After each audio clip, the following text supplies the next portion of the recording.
What's going on? This is David W. Williams, also known as Diamond Dave, the founder of the highest paid part-time job in the world. And what we're going to talk about is for options traders, right? Do you need more mindset training or more mindset work, or do you need more psychological work and really start to learn how to raise your psychological game? Or do you need more education on the market? So let me tell you a story that most options traders, day traders, and even swing traders find themselves into. So you're going to see a lot of parallels in this kind of based on where you're at. The average person comes into the market, right? Whether they want to options trade, day trade, or swing, but we'll keep it on options trading because that's what we do over here. And they get a certain amount of education on the space, and they go into the market and they make some trades, and they don't have success. And they tell themselves, they come to the conclusion that the reason why I don't have success is because I don't know enough about the market. And they get told a lot this too. They get told that you got to get this level of training, yada, yada, yada. So then what they do is they go and learn more about the market. They go back into the market. They still don't get the success they desire. And they say, well, I don't know enough about the market. Because all they see in the market is people selling another market-based training course. So then what do is they say, okay, well, I need to go study more about the market. So they learn about this particular technique, or they learn technical training, or yada, yada, yada. And I'm not here to discredit any of that. But they don't have the success. And then either they get exhausted or they go take another training course. Many of them never learn that their real leverage, their real edge is going to be their psychological game. So here's an example. I know what kind of trader I produced, or what kind of trader I trained when they have a big loss, right? And they know how to manage that particular loss. So I know what kind of trader I produce and what kind of trader I train when they have a big loss and they understand what they need to do to manage that loss. It's very similar to basketball. If you're a shooter in basketball, if your shot's not going in, you have to understand how to diagnose your shot, right, during the game. We can't stop the game for you to figure out why your shot's not going in. Because if you know you put the practice in the court, and you know that historically you already shot a percentage. So Steph Curry knows I put in this many hours every day shooting. I make this many shots. The hell with shooting, I make so many shots. I'm in a game. My shot's not falling. He has to be able to do the psychological work to understand what about what I'm doing is not working for me right now. Why? Because I'm in a game. We can't stop the game and I go work on my shot. I know what kind of trader I've helped train where when things don't go right for them in the markets as an options trader, they start talking about what they need to do, right, to improve on their trading that has to do with internal work as opposed to I need to go take another course. Because the course I'm teaching you is very thorough. So if you're not successful at all, it's not because you don't have enough education on the space. It's really because maybe you need to paper trade more and kind of understand the market for that particular ticker. Maybe you need to start to really understand what kind of returns do you want on capital. And we're going to talk about that later in this particular segment. But oftentimes, because I know the course is thorough, because people have taken the course and immediately gone into the market and seen the profit, it's rarely a lack of education about the markets. If the person actually went through the course and did the material, is the reason why the person is not successful. Normally it's their own internal work. What most people do is when they have a downturn in the market, they try to find every reason why they're not the reason for why they're not successful in the market. But what do I know? Because I understand psychology. That's the mentality they had before they ever came into the market. So what they do is they come into the market with the same, what's going on, Michelle, what's going on, LaFi. They came into the market with the same mentality. So then what happens to them in the market is what happens to them in real life. So what happens is they just exhibit the same behavior. When something doesn't go their way, they look for an external reason why it didn't go their way. So if I run a trade, let's say I'm that person, and I run a trade and it doesn't go the way I want it to go, or it has to be the market. It has to be that I don't know enough about the market. Well, I don't have enough external information that I've put into my head about the space, right, to be successful. This is not the discount market-based education. It's very important that you have solid fundamentals, right? But you don't have to be a slave to information about the market to get the successes you desire because your leverage point is always going to be your own internal work. So let me give you an example. Most of the people that I teach are working class and poor black people. And I wouldn't say poor because I don't want to disrespect anybody. So I'll say most of the people that I teach marketing to, because I understand how they perceive themselves, I would just say they're working class. And because one of the characteristics of working class people is we're not taught how to manage capital properly. So we're taught to spend money, but not how to manage capital properly, and also not how to ascertain or assess how we want to get a return on our capital. So a lot of issues that a lot of people come to me about the markets, they say, hey, I don't know how to enter and exit a play. My question is, you enter and exit a play based on the return you want on the capital and the loss that you're willing to take. So what is the return that you want on the capital, and what is the loss that you're willing to take on that particular capital before you exit the market? That's your entry and your exit.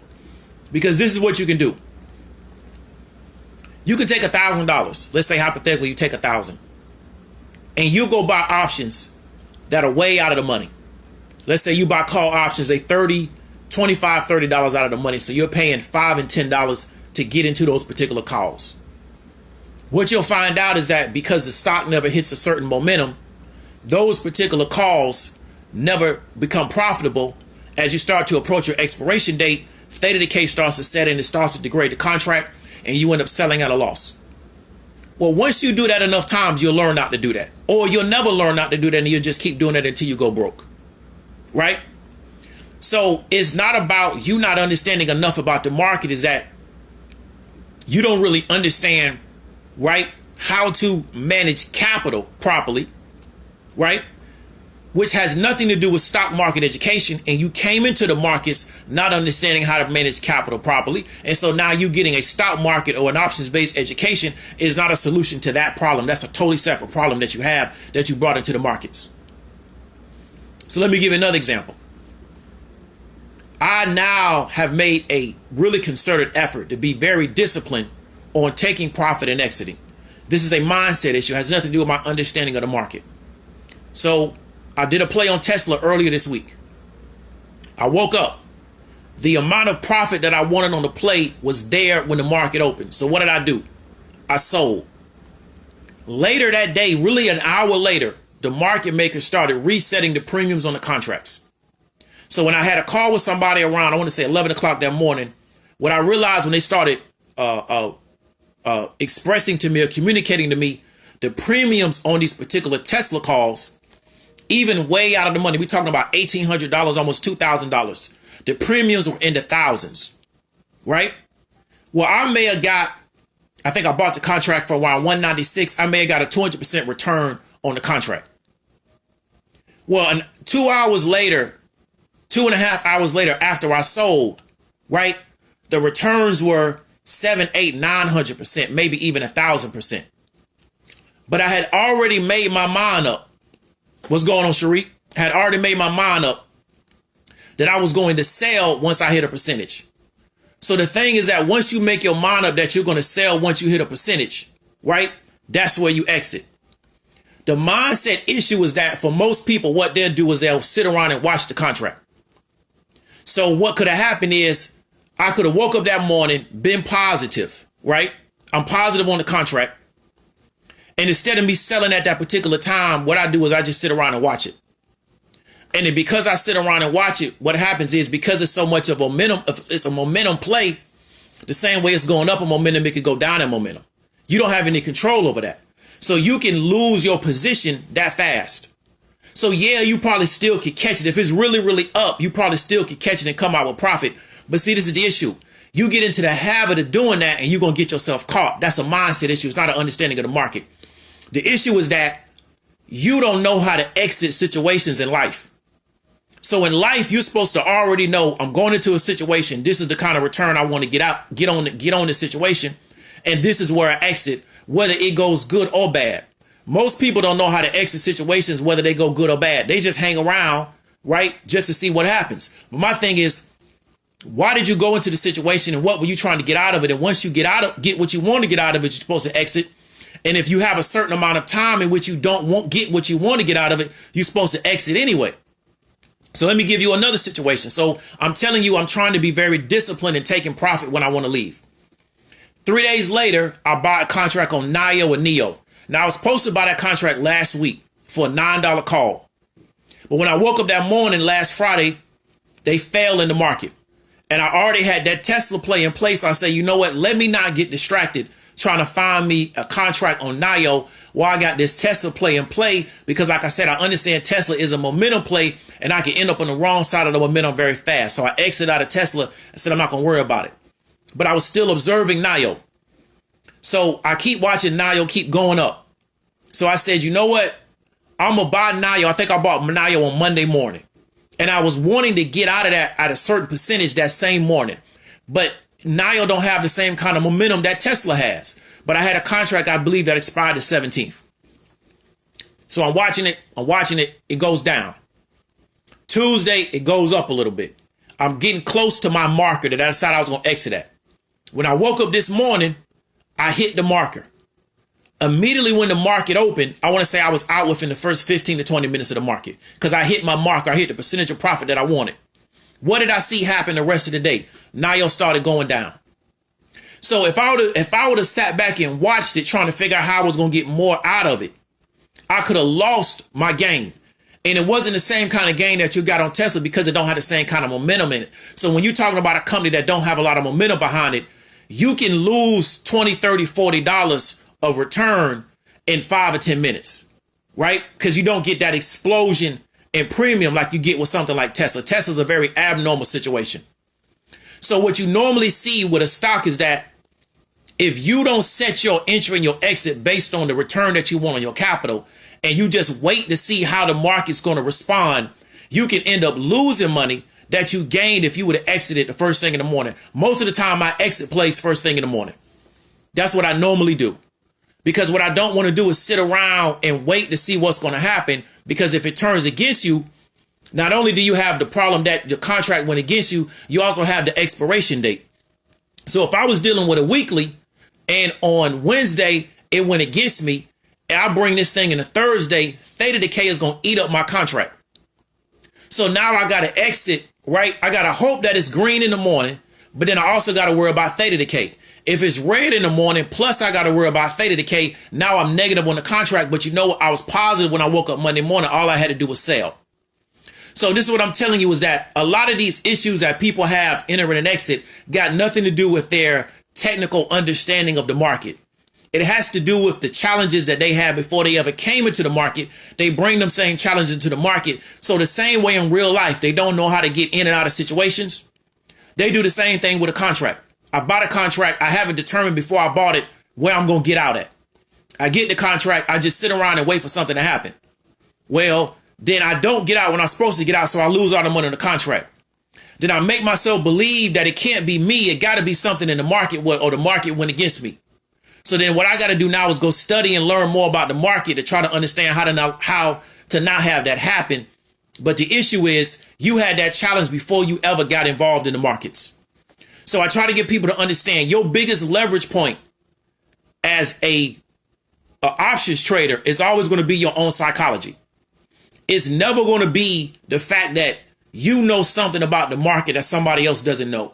This information is primarily available all over the world. So it's very unlikely that you have been taught something about the market that nobody else knows. What the majority of people in the world don't know is their own psychology. They don't know enough about themselves. They don't really know who they are as a person, and they don't understand their own triggers. They don't understand their own hot buttons. So when they get pushed and they start reacting or unconsciously reacting to a situation, they're not even aware that they're doing it. And one thing I try to tell everybody when they first come to the highest paid part-time job in the world is that the market will take every psychological challenge, every psychological frailty that you've ever had, that you developed over your years, and it will make all of them come to the forefront, and it will use all of them against you. And that's how it will make money flow from the market, flow from you into the market, but won't let any money flow from the market back into you. Feel me? So this is what you really got to understand. I'm not against selling courses. I sell a course and I'm going to sell even more courses. But I want you to understand is your real leverage. And this is why we're going to probably try to roll out something on this level. Your real leverage is a psychological game. That's what the average trader has done very little to no work on. So they keep failing in the market. They go get some more money. They go back in the market. They keep failing the same way. Why? Because they won't do the psychological work, right? And so they don't understand is that the real advantage in the market, what gives you an advantage over everybody else, is you have a psychology that is bulletproof as compared to the average person in the world who their psychology is manipulated by other people. They wake up in the morning, they let somebody else tell them how they should feel about the day. So if you're that kind of person, you go into the market and you let the market tell you how you should feel about a certain situation based on how that particular trade is doing that day. That's how most people run their operation. And so you see why so many people go into options trading, they go into Forex, they go into swing trading, they go into day trading, and they don't have success. And they think, well, it's because I don't have the right market-based instruction. It's really because they don't really understand the psychological game that goes behind having any kind of consistent success. So I wanted to shoot this little quick video out to you because I've realized, and I keep telling you this, that my psychology is going to be my weapon in the market. It's going to be why I'm going to create the real amount of leverage to the point where we're going to start trying to make the instruction more based on psychology than understanding technical stuff about the market. Because a lot of that information is widely accessible. Everybody knows it, but everybody keeps failing. So it can't be the way you have more success is you keep learning more of the same information that has everybody failing in the market. The average person that makes no money in the market, they actually understand technically about the market. So how come they're not making any money in the market? Or how come they're negative all the time? It can't be that they need to go now get a PhD in finance. That can't be the reason. You understand what I'm trying to tell you? Because the people that are killing it in the markets don't have PhDs in finance. So we know that's not a solution to the problem. So if you know somebody that can get value from this particular video, share it out.